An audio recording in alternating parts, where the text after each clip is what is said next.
Hi, I'm Brad Dacus. Welcome to the Dacus Connection. You know, connecting with others can be risky. Like sitting in the middle of the road can be risky. And yet, it's worth the risk.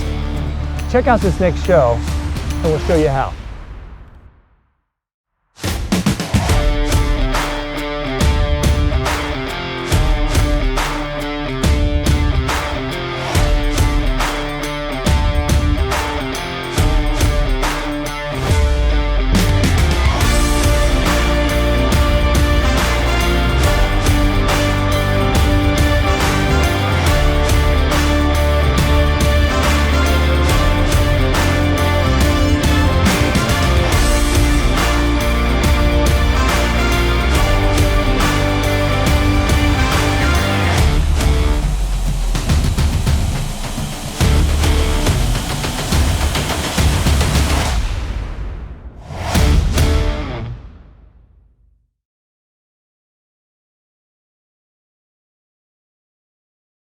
Hi, I'm Brad Dacus. I'm a Christian and I'm a constitutional attorney. Hi, I'm Mike Newdow. I'm an equal protection advocate and I'm a constitutional attorney as well. Now, Michael, I have to start off with this question. Where did that B come from?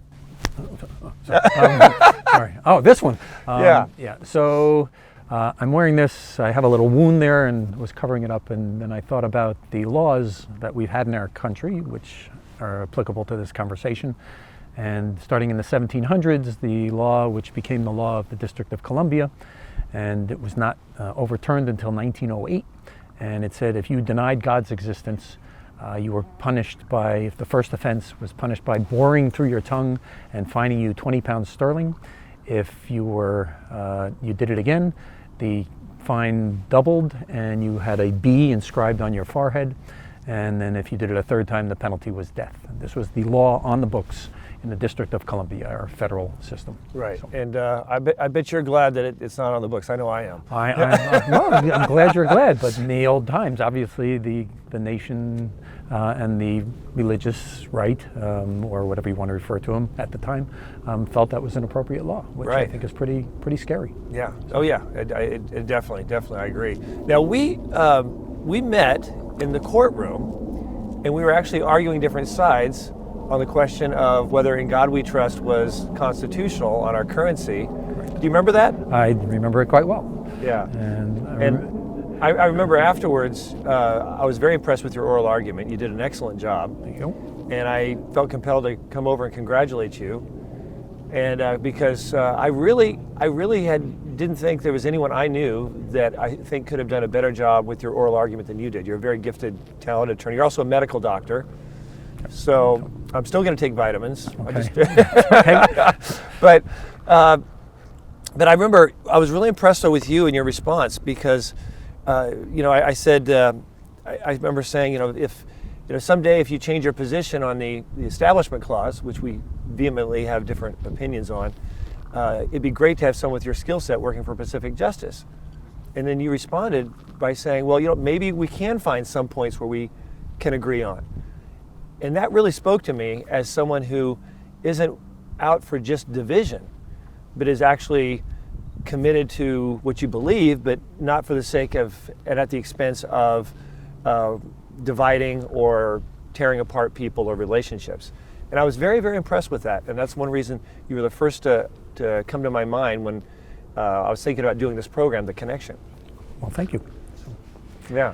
And I think actually that I doubt it'll happen, but I think there's a good chance that if you understand better, and I guess you do because you saw the briefs, etc. But to me, the issue is one of equal protection, and I hope, as I mentioned earlier to you personally, lots of times I will speak to churches. I've been invited, and every single time at the end of the program, it's like a large crowd comes before me, and almost everybody's there to tell me, we agree with you. We didn't understand what this case is about. So hopefully I can, while we're here being nice to each other, I can also let you understand maybe better what I didn't let you understand before, that this is not a God versus no God position. This is a equal protection versus no equal protection question to mind. And I know as far as the Establishment Clause is concerned, we have different perspectives. It's First Amendment Establishment Clause. I take the position where I think presently the bare majority of the Supreme Court would hold that that government is to engage in benign neutrality and accommodation of religion, so long as they don't single out and just support one religion over another. You have a different perspective. I think a strict separationist approach, perhaps. Would you? I actually have the exact same opinion, but I think where we differ is that you say one religion means, Roman Catholicism or Southern Baptist or whatever like that. And my idea, and I think the framers' idea, was one religion means one religious view.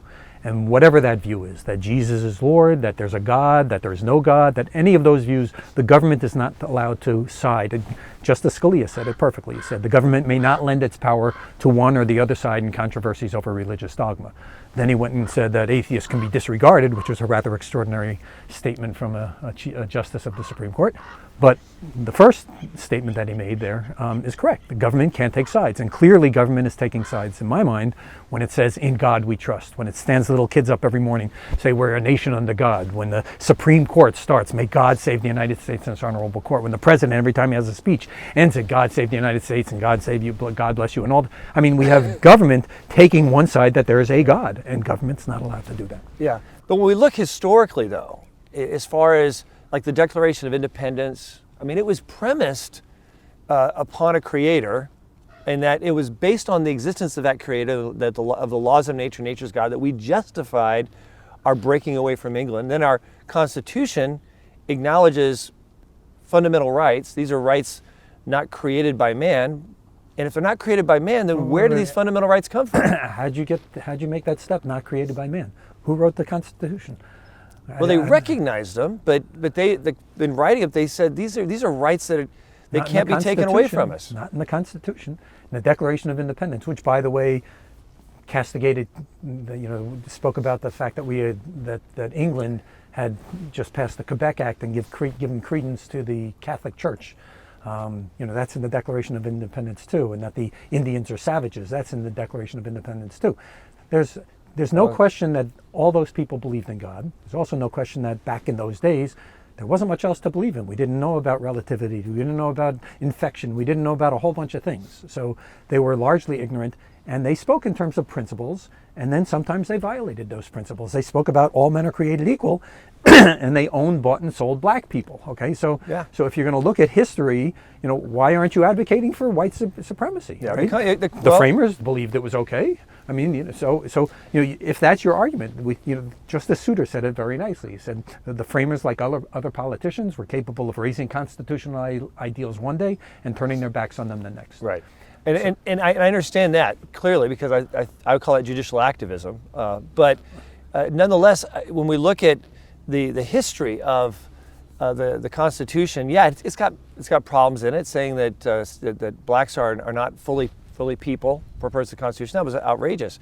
But the Constitution does. What makes that outrageous? But the Constitution, though separate from that, recognizes fundamental rights like free speech, free exercise of religion. And the point is, I think all of those our founding fathers and recognize these as fundamental rights. If you look at their writings and teachings, it's based upon the laws of nature and nature's God. That these are things that are not given by the king. These are things given and granted by our Creator. How you define that Creator may be up for debate, but they acknowledge the existence of a Creator in order as the foundation to justify fundamental rights versus just privileges granted by the state. Your response? I believe that's a revisionist history, right? What we never talk about, or what your side rarely talks about in this conversation, are the words of the Constitution. Congress shall make no law respecting an establishment of religion. No law. They could have very easily, they were meeting in Philadelphia, Pennsylvania. Pennsylvania had an oath, right, that started off, I do believe in one God, the creator and governor of the universe. How come our oath in the Constitution, it specifically says, no religious test shall ever be required as a qualification for any office or public trust under the United States? Why didn't they say, except that you have to acknowledge a creator? Why didn't they do that? They knew the English language. If that's really what they wanted, they very easily could have done that. So if you look at the words of the Constitution, there's nothing about what you're claiming. You're saying, well, I want to look at these people who own black people, who were all men, who all owned property, okay, and you say, and who all believed in God, and you say, all right, forget those three. That's bad if we only give special favors for men and white people and property owners. But the one that's for God, that one's not bad. Well, and I don't understand how you separate those out. The founding fathers never recognized slave ownership as a fundamental right. Some of these things you're talking about were not recognized as fundamental rights, but things that were recognized as fundamental rights was that Congress shall make no law respecting having anything to do with an establishment of religion generally, not a religion. Now, back then in the context though, based on the writings, there's significant evidence to point to the fact that they weren't just talking about just religion in general. It was like a religion. They didn't want to become like why England. Did they put in a religion? They didn't want us to become like the England and have the King's Church. They didn't want government favoring one Protestantism religion over another. Catholicism, which they very much did at that time. Okay, we hated Catholics. Our nation started with a hatred of Catholics. John Adams and George Washington signed, the Articles of Association, the free Protestant colonies. That was all over the place, right? So you can make the exact same argument, say they didn't really want Catholics to be equal. Why don't you say that? Because that one won't be politically popular. But it is politically popular to tell atheists, you guys don't count. And I don't know why you would want to do that. To my mind, what you're doing is you're finding excuses to get your religious view espoused by the government. What does it cost you to say, get government out of this, and let's all, we don't have a shortage of churches in this country. Nobody's stopping you from going out and worshiping God, getting on your knees right here, praying to Jesus. And I will protect that right just as strongly as I will protect the right, or try to get the right, of atheists to be treated as equal in this country. We're not equal. But Michael, you have to agree, you have to acknowledge that religion can play a very valuable, positive role. Like, for example, in the Soviet Union, I mean, the greatest atrocities that took place in history as far as killing of massive people, the people who head up those governments, Adolf Hitler, Joseph Stalin, Mao Zedong, Pol Pot, these were people who didn't believe in God, believed they were the final authority. Isn't it actually healthy when it comes to recognizing fundamental rights of human dignity to recognize that there is something above man? Otherwise, these are examples where man, by his own arbitration, if he's the final authority, then we're actually inviting potential atrocities from a historical perspective. Well, there's a number of responses to that. First of all, yes, we have had bad people who were atheists. I'm not sure if the atrocities by the Soviet Union were the worst in history. I think the Crusades and the Inquisition and things certainly were in the same order. No, as far as the number of people being killed, there was nothing to compare to that. All right, maybe they were the worst, maybe they weren't the worst. I'm not sure the Taliban is so good. Do we castigate all Catholicism because of the Inquisition? Do we castigate the Islamic faith because of the Taliban? I mean, we have bad actors.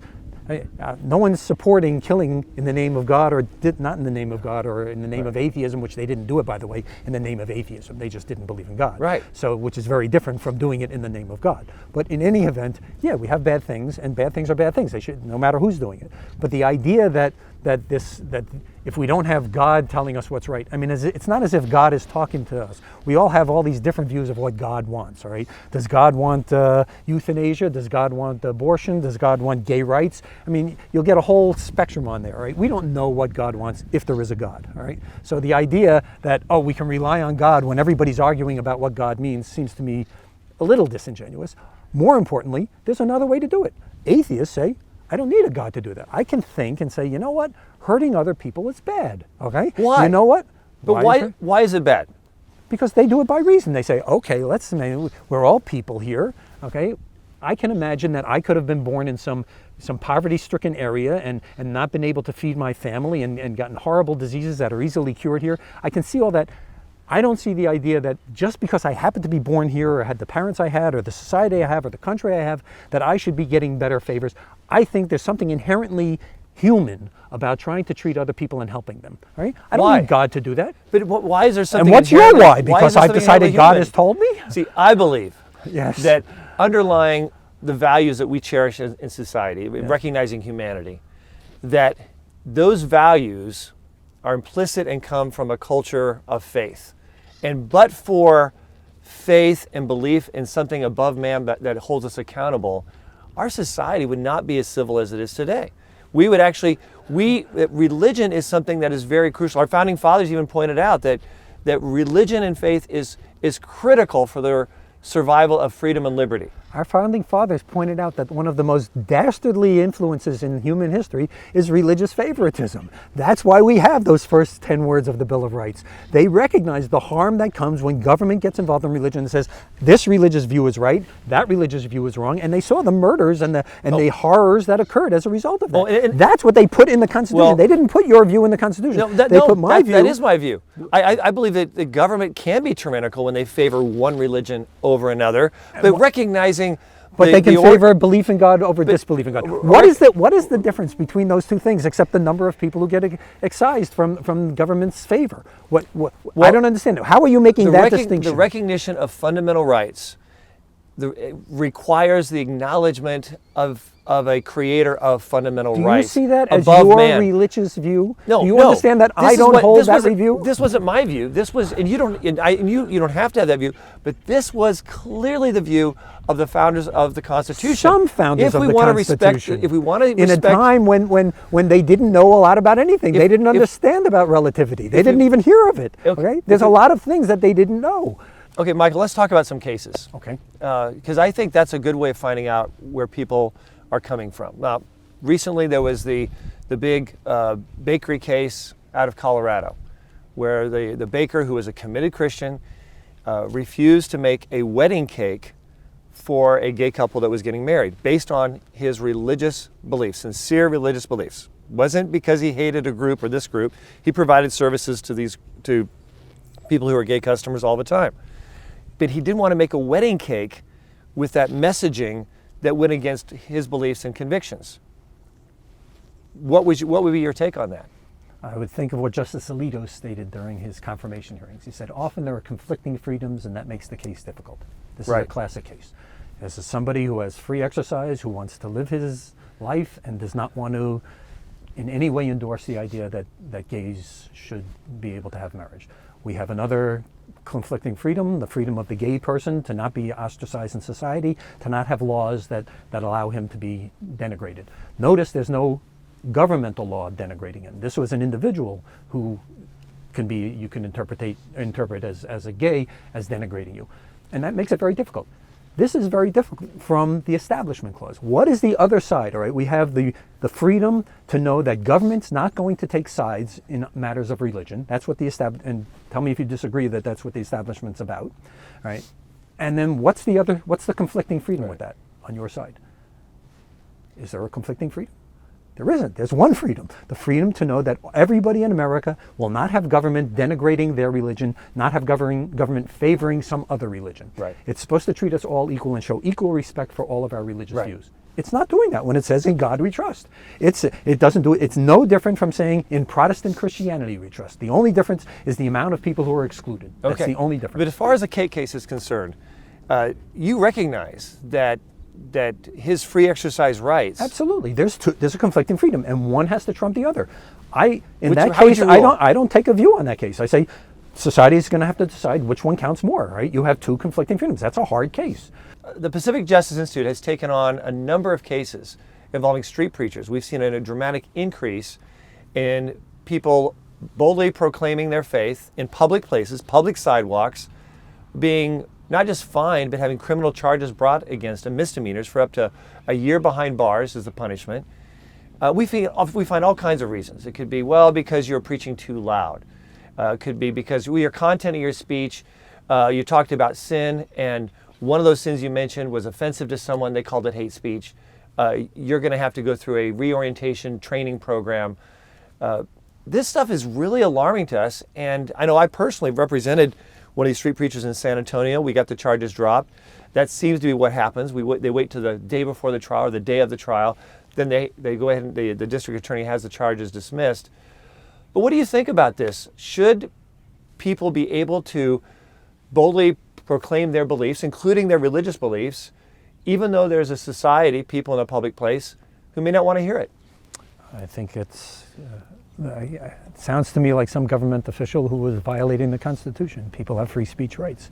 There are cases where, I know the case with the Muslims, I think in Michigan, and some people were in their face and trying to cause issues, and that was a tough case. People have a right to go out and to annoy other people with their speech. That's what free speech is all about. So there's no question government does things wrong, like for instance when it takes "In God We Trust" to make it our national motto. I agree with you, we should prevent government from imposing on the fundamental constitutional rights of its citizens. So we're in agreement. One of the issues that comes up frequently involves valedictorians and high schools. Yes. So about 1 in every 7 Americans, I think, is felt to be an evangelical Christian, and these people they get the highest grades in their class. They get the honor of having a valedictory speech. And they want to talk about their relationship with Jesus. Here in the Ninth Circuit, they ruled that government can keep them from espousing those views during graduation. I think that's completely wrong. Those people earn the right, and their belief in Jesus, if that's important to them, should be treated just like any other belief. And to single that out because it offends some people, that's ridiculous. Yeah. So, and I volunteer my time anytime to the other side. I say, if this case comes up, please, I'll be glad to help you. I'm making a note of that because seriously, I really appreciate you saying that, and because I think people need to understand that that just because someone has a different belief or may have your perspective regarding the Constitution doesn't mean your purpose is to wipe out all speech that you don't agree with. No, not at all. You have a constitutional basis for your opinion, as do I, and there's so much generalizing that constitutional basis is just a pretext for a real hidden motive of silencing people who think differently and believe differently. And I know once we at the Pacific Justice Institute were defending a valedictorian, she had earned the right to give the speech, and the speech was the secrets of her success. So in her speech, she was going to give credit to the teachers, for her parents, and thank everyone, but she wasn't allowed to thank God. So in her speech, she had a lot of guts. She went ahead and gave her original speech. And when it came to God, she says, and also I want to thank my Creator. And for that, she went ahead and she bowed her head and she talked to God. And other people in the audience bowed their heads. Some didn't. I remember at the time the ACLU afterwards says, we're going to sue. And they didn't sue because I think they knew that at the end of the day, that would really be an egregious violation of free speech rights. And that the fact that some people didn't like her content was not the issue. We wouldn't need a free speech clause if it only protects speech that everyone loved. Right. And I understand that you appreciate that as a constitutional attorney as well, and I'm glad you mentioned that. Now, we've noticed in recent years something that we see as very dangerous, which is something that liberals like Alan Dershowitz sees as very dangerous. And that's where the far left is trying to purge any alternative viewpoints and perspectives, particularly in public universities. We defended a professor recently when it came time to teaching sociology and gay marriage came up and it was pending before the Supreme Court, so it was a very timely topical issue. He decided to bring in both perspectives. But because he brought in both perspectives and promoted critical thinking and discussion, not isolating any students, not harassing any students, because he did that though, brought in that critical thinking, he was fired. We represented him in arbitration, we got his job back. Do you see that as a problem? What's your perspective on promoting critical thinking versus having professors, quote, teach the right way and the only way? I think, it depends on the details, of course, right? But public universities are public universities. That's the government. So the government can take sides. So if somebody is bringing two perspectives and saying here, and not endorsing one view or the other, that's totally appropriate. Right. If on the other hand, the teacher says, Jesus is really Lord and Jesus didn't like gay marriage, and that's not okay. I agree. That's government taking. How can you agree with that and still say we should have in God we trust? That's my question. Yeah. So. Now, Mike, what about religious institutions and their tax-exempt status? Now, under the Johnson Amendment, it's on its face illegal for a priest or a pastor or a rabbi behind the pulpit or in front of their congregation to say something negative about a politician or someone running for office, to express their beliefs and convictions about that. The government says if they do that under the Johnson Amendment, they lose their tax-exempt status. What's your take? take is that we all pay taxes in this country, and we give exemptions to certain organizations based on certain things. It's not just religious people. Anybody in a tax-exempt status is not allowed to advocate for a particular politician, right? That's the law. It's not against the law for them to do it. If they want to badmouth or favor a politician, they have every right to do so. They just lose their tax-exempt status, right? It's just like I can't. If I wanted to get tax exempt, by the way, if the government's listening, okay, you want to give me tax exempt status, I won't say a word about politicians. I'll be glad to do it, all right? So yeah, you want that benefit. This is the condition that comes with it. It's not a free speech violation. You can go out and do it. You just don't get the money that you're going to have to pay the money that everybody else pays. Sounds very fair to me. What about employment and hiring? We have a case in Wisconsin where they passed a law, and it says that everyone, including churches, a nonprofit religious radio station, that they cannot carry out their religious beliefs in hiring their employees when it comes to same-sex marriage.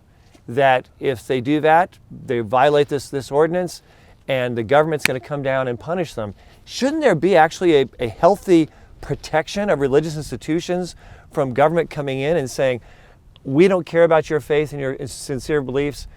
You have to be willing to put up with this, even though this conduct violates their faith? Again, you're back to conflicting freedoms, okay? They're hard questions. That one is not an easy one, all right? And I hate to go back to the easy one, but the easy one is governments taking sides in religious views, right? Those are tough questions. We have, on the one hand, that people should be able to get a job and not be discriminated against because of certain conditions. Suppose your religion says you hate black people. Should blacks not be able to get a job in your organization? We have decided in this society we're not going to allow people to not be able to be hired because of what we think is prejudice. And we've done that to some degree with religion, all right? We say we're not going to do it because of your prejudice. You're allowed to hold that view, you're allowed to advocate for it, but you're not allowed to keep somebody from having a job. Now you could say, but there's religious freedom. There is, and they're conflicting freedoms, and we could go either way with that. Yeah. The majority in this society has said we're going with favoring the person who has done nothing wrong and just wants a job. Right. Well, as far as I'm concerned, if we're going to have religious freedom, religious institutions have to be able to carry out their faith. They have to be able to live their faith, and that includes hiring people to work for their church or ministry that agree with their faith and live by their faith. And that is, I see, a serious threat to religious freedom for the government to be able to come in and order them to say, you can't have these values applied to who you hire in accordance with your faith. I see that. I see religious freedom trumping that. We'll have to disagree. I mean, yeah, but again, go back to race, okay? Do you see, this person says, I think black people are inferior and I don't want to work with them, okay? You're infringing on their right to say that. Well, you still got to hire them, guy, okay? Otherwise you go to jail. Yeah, and I think, I totally disagree theologically, but let's say, for example, the Mormon Church, for example. Back in the 1970s, wasn't that long ago, they had as a matter of policy that blacks could not hold positions of leadership in their church. And they had theological reasons at the time to justify that. Now they have since changed, so in fairness to people who are LDS, that's not what they believe now. But just for the sake of argument, should the government be justified in coming in and telling them they have to change their theology, they have to hire people to be in leadership positions, even if it violates their faith, even if we both vehemently would disagree with that? Well, I think actually, I don't know the law very well, but if I'm not mistaken, in positions of leadership, et cetera, where you are actually carrying out the faith of that whatever faith it is, I think you can keep those people out. It's the other people, the employees, the custodians, the people who are not actually doing the actual work of the church. So I'm not sure that that's correct. We may have, I don't know what the society has done, but I think society has said, yeah, if it's actually the message of the church that you're spreading, then those people can be favored in whatever way you want. Right. So, Michael, I know you are someone who does value free speech. And we often have different speech that we would be presenting that would disagree with each other, but we both value free speech. absolutely. Do you see there being a threat in our society today from the far left or maybe the far right when it comes to protecting free speech? In the past, I know there have been attacks alleging that the far right were trying to infringe on free speech. But right now, I see a much greater threat from the far left, as Alan Dershowitz has pointed out, eliminating free speech, whether it's not just, say, universities or public schools, institutions, government employment, where people are just afraid of expressing their viewpoint for fear of being booted out of a psychology program, losing their job, or being alleged to have committed some kind of hate speech violation simply because they're sharing their faith. I know there was a minister who had gospel tracts comparing Christianity to another faith, and he was brought before a tribunal here in California on allegations of hate speech. We defended him, the charges were dropped. But do you see this as a trend that we need to be concerned about, or something that's relatively minor and will likely pass as just a fad? I very much see that as a very serious problem that we have. I think that, and I do see it on the left, probably, I don't know if more than on the right. I see it on both sides, okay? But certainly the left is guilty as well. The idea that you're not saying things that we like, and you get booed. If they choose to boo it, that's fine. But if they choose to bring the government in and infringe on somebody else's right to espouse some view, I hate speech. I hate the idea of having a classification of hate speech. I think you should be able to espouse whatever views you want, and usually if it's hate speech, it's a stupid view, and we can have the people on the other side pointing out how it's stupid. But the idea that you shouldn't be able to, and sometimes hate speech or whatever it is may turn out to be right. I remember years back, Albert Jensen was a Nobel laureate, I believe, who came up with this stuff that blacks are inferior to whites based on IQ tests and everything. He may be right. I don't know. He may be totally wrong. Blacks may be a lot smarter than whites when we look at it. They may be totally equal. I don't know. But the idea that you can't discuss that, and he wasn't allowed to speak in places because he thought he had data. We should hear that. Maybe he's right, and there's something that we could fix. That maybe it's something in diet or culture or something that could change, and we could all get smarter as a result. You never know where ideas are going to lead, and to ever shut down an idea, no matter how offensive it is to someone, is to do that with laws seems to me horrible. That's tyranny. I think you should do that with more speech. Right. And I'm hoping that the future will preserve and protect the rights of both of us to be able to express ourselves, communicate our thoughts and opinions, and not be put in the slammer or fined because of it. And I think that's something we both can definitely agree on. Absolutely. Say, Michael, I appreciate you being on the program. There are things that we clearly agree on, and there's also things that we disagree on. And I think it's time to cross the line. Thanks for being on the show.